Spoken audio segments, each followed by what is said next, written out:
Hello everyone. आज की इस वीडियो में हम पढ़ेंगे क्लास 12 हिस्ट्री चैप्टर 2 राजा किसान और नगर, इंग्लिश में किंग्स फार्मर एंड टाउन। ये इस वीडियो का हमारा पार्ट 3 है। 2 पार्ट पहले अपलोड कर चुके हैं और वो आपने नहीं देखे तो उनको देख लीजिएगा।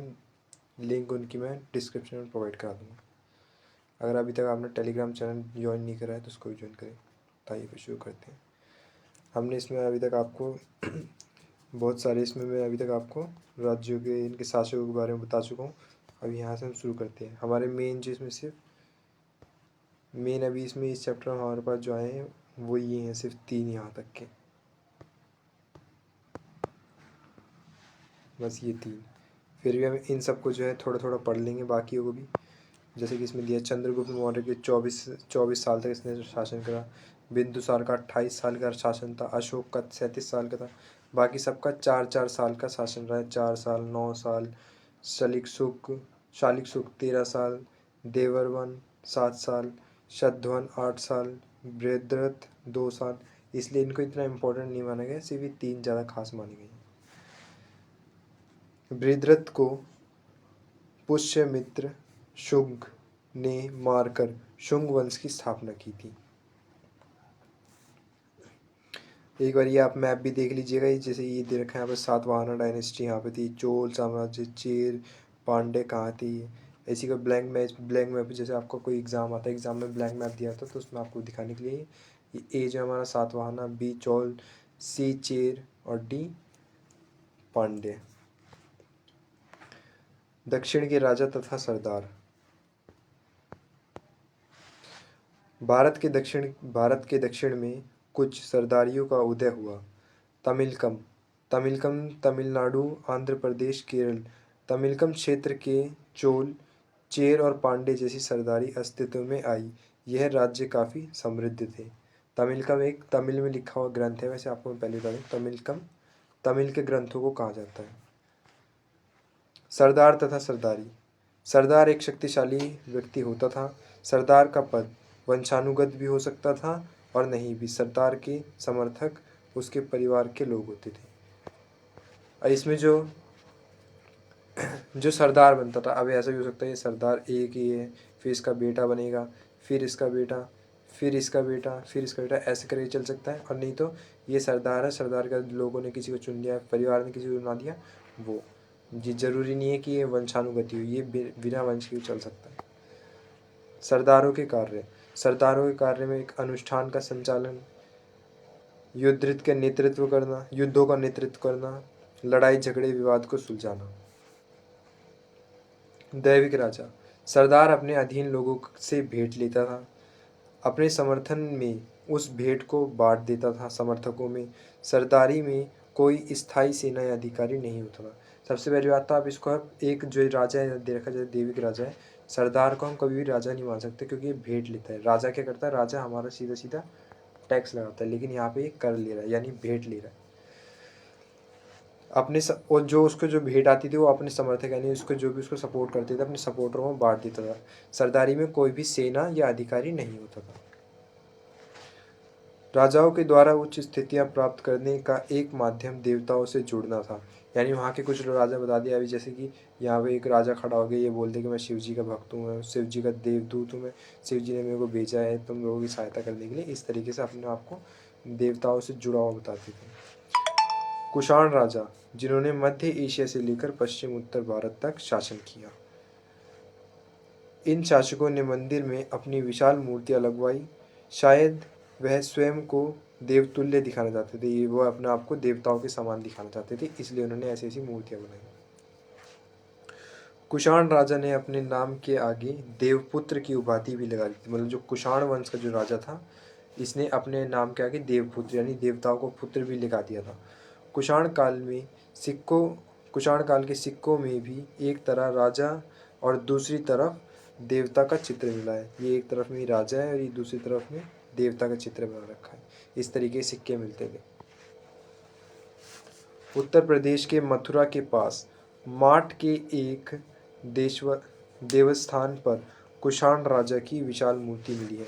ये हमारे जो यूपी आज का उत्तर प्रदेश, उसके अंदर मथुरा नाम की जगह है। उस मथुरा के पास माट के एक देवस्थान पर कुषाण राजा की विशाल मूर्ति मिली है। अफगानिस्तान में एक देवस्थान पर भी ऐसी ही मूर्ति मिली है। अफगानिस्तान में भी ऐसी मूर्ति मिली। गुप्त साम्राज्य।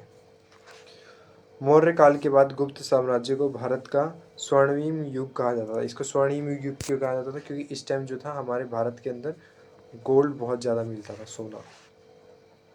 गुप्त साम्राज्य की स्थापना श्री गुप्त द्वारा लगभग 275 ईस्वी में की गई थी। गुप्त काल की राजकीय भाषा संस्कृत थी। वहाँ पे जो बोली जाने वाली आम भाषा जो थी वो संस्कृत थी।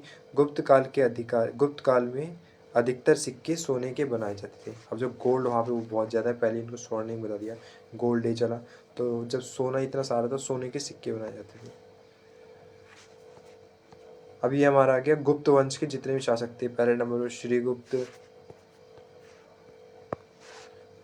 श्रीगुप्त, फिर घटोत्कच, फिर चंद्रगुप्त प्रथम, फिर समुद्रगुप्त, फिर चंद्रगुप्त द्वितीय, फिर कुमारगुप्त प्रथम, फिर स्कंदगुप्त, फिर विष्णुगुप्त, ऐसे करके।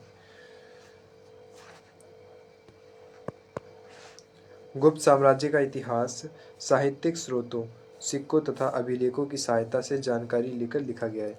यानी गुप्त साम्राज्य का जो जो भी हमने इतिहास अभी तक हम जो पढ़ रहे हैं आज के टाइम में, वो इतिहासकारों ने वहाँ के जितने भी स्रोत थे उन स्रोतों में साहित्यिक स्रोत,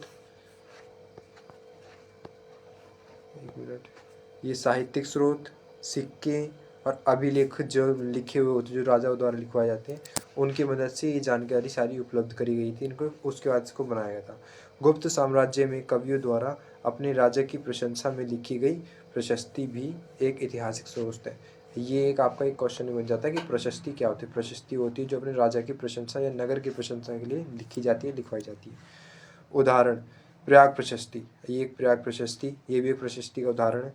प्रयाग प्रशस्ति की रचना समुद्रगुप्त की राजकवि हरिशेन द्वारा की गई थी। इसे संस्कृत भाषा में लिखा गया था। जनता में राजा की छवि।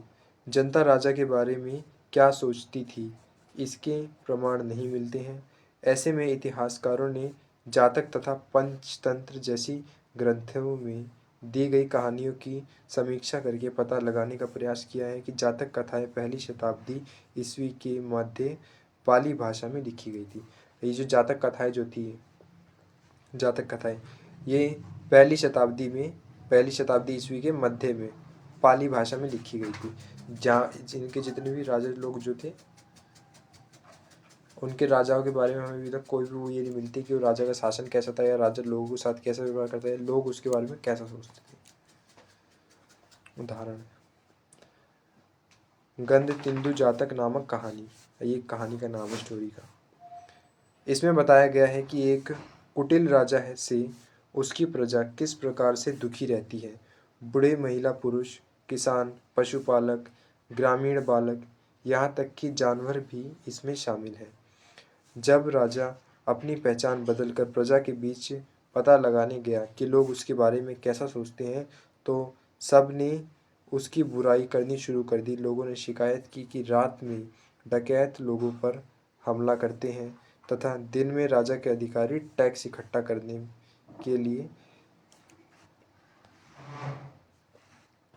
लिए इसलिए लोग गांव छोड़कर जंगल में बस गए।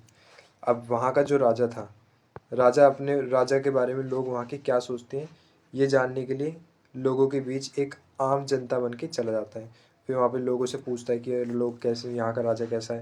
तो वहाँ के किसान, पशुपालक, ग्रामीण बालक, जितने भी लोग जिनसे भी मिलता है वो सभी उसके राजा के बारे में बुराई करने लग जाते हैं। वो बताते हैं कि हमारे गाँव में डकैत बहुत ज़्यादा है, कि डकैत रात के टाइम में डकैत लोग वो लूट लेते हैं, उनके ऊपर हमला कर देते हैं। और दिन के टाइम में जो उनके अधिकारी जो होते थे, सैनिक लोग जो होते थे, वहाँ पर टैक्स इकट्ठा करते थे, वो भी एक तरीके से उनसे छीना झपटी करते हैं। उपज बढ़ाने के तरीके, ये आपका मोस्ट इम्पोर्टेंट क्वेश्चन है कि हर साल रिपीट होता है। एक मिनट, उपज बढ़ाने के तरीके क्या क्या है।